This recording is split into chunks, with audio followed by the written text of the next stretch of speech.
ছাত্রছাত্রী, তোমাদের AI knowledge stream চ্যানেলে স্বাগত। আজকের আলোচনা বিষয় হচ্ছে একাদশ শ্রেণী ইতিহাসের একটি 4 মার্কের গুরুত্বপূর্ণ প্রশ্ন উত্তর। এটি পঞ্চম অধ্যায়টির নাম হচ্ছে ঐতিহ্যের পরিবর্তন অধ্যায় থেকে। আমরা যেহেতু জানি কে এই অধ্যায় থেকে 3 ও 4 মার্কের প্রশ্ন আসবে, কোনো 8 মার্কের প্রশ্ন উত্তর আসে না এই অধ্যায় থেকে। সুতরাং আমরা 4 মার্কের বেশ কয়েকটা গুরুত্বপূর্ণ প্রশ্ন এই অধ্যায় থেকে আলোচনা করব। তার মধ্যে প্রথম যে গুরুত্বপূর্ণ প্রশ্নটা হচ্ছে সেটা হচ্ছে ইউরোপে ধর্ম সংস্কার আন্দোলনের কারণগুলি লেখো, অথবা ধর্ম সংস্কার আন্দোলনের পটভূমি কি ছিল। চলো উত্তরটি শুরু করা যাক। উত্তর: 16 শতকে ইউরোপে তৎকালীন সময়ে প্রচলিত ধর্মাবস্থা, পোপের একচ্ছত্র আধিপত্য, রোমান ক্যাথলিক চার্চের দুর্নীতি প্রভৃতির বিরুদ্ধে মার্টিন লুথার, জন হাস, জন ওয়াক্লিফ প্রমুখ মানবতাবাদী চিন্তানায়কদের উদ্যোগে যে ধর্মীয় সংস্কার আন্দোলন শুরু হয় তাকে ধর্ম সংস্কার আন্দোলন বলা হয়। ধর্ম সংস্কার আন্দোলনের কারণ: যে সকল কারণে ধর্ম সংস্কার আন্দোলন হয়েছিল সেগুলি হল নিম্নরূপ। 1. নবজাগরণ।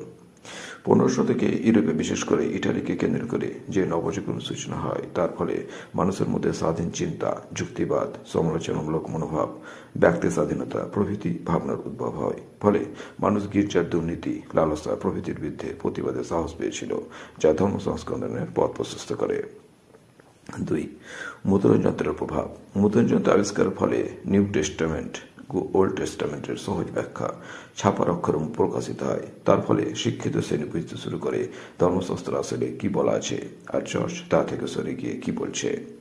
জি.আর. এলটন তাই বলেছেন, সাধারণ মানুষের বাইবেল পাঠ নবজাগরণের একটি কারণ। 3. ক্রুসেডের ব্যর্থতা।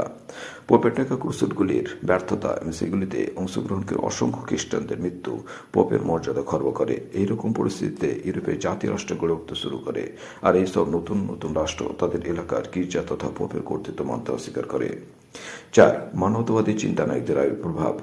14 থেকে 15 শতকে ইউরোপে আবির্ভাব হয় একদল মানবতাবাদী চিন্তানায়ক। তাদের মধ্যে উল্লেখযোগ্য ছিলেন জন ওয়াক্লিফ, জন হাস, মার্টিন লুথার প্রমুখ ব্যক্তি।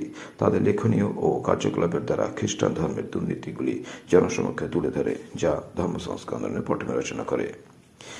অন্যান্য কারণ: এছাড়াও ধর্ম সংস্কার আন্দোলনের যে সকল কারণগুলি ছিল সেগুলো হল চার্চের দুর্নীতি, পোপতন্ত্রের জনপ্রিয়তা হ্রাস, ক্যাথলিক গির্জার বিরুদ্ধে প্রচার, স্কুলম্যান গোষ্ঠীর আবির্ভাব প্রভৃতি কারণে সম্বন্ধে ধর্ম সংস্কার শুরু হয়। উপরোক্ত কারণগুলি তো বিদ্যমান ছিলই, এর সঙ্গে 1517 খ্রিস্টাব্দে জার্মানিতে পোপের প্রতিনিধিরা মার্জনপত্রের বিক্রি বা ইন্টেন্ডেন্স বিক্রি শুরু করলে মার্টিন লুথার এর বিরুদ্ধে প্রতিবাদ করেন, এবং এর সঙ্গে সঙ্গে জার্মানির বিভিন্ন রাজা, সামন্তপ্রভু ও সাধারণ মানুষ মার্টিন লুথারের সমর্থন এগিয়ে আসে, ফলে ধর্ম সংস্করণ শুরু হয়। তো এই ছিল তোমাদের প্রশ্ন উত্তর। তোমরা ঝটপট খাতে লিখে বাড়িতে প্র্যাকটিস শুরু করো।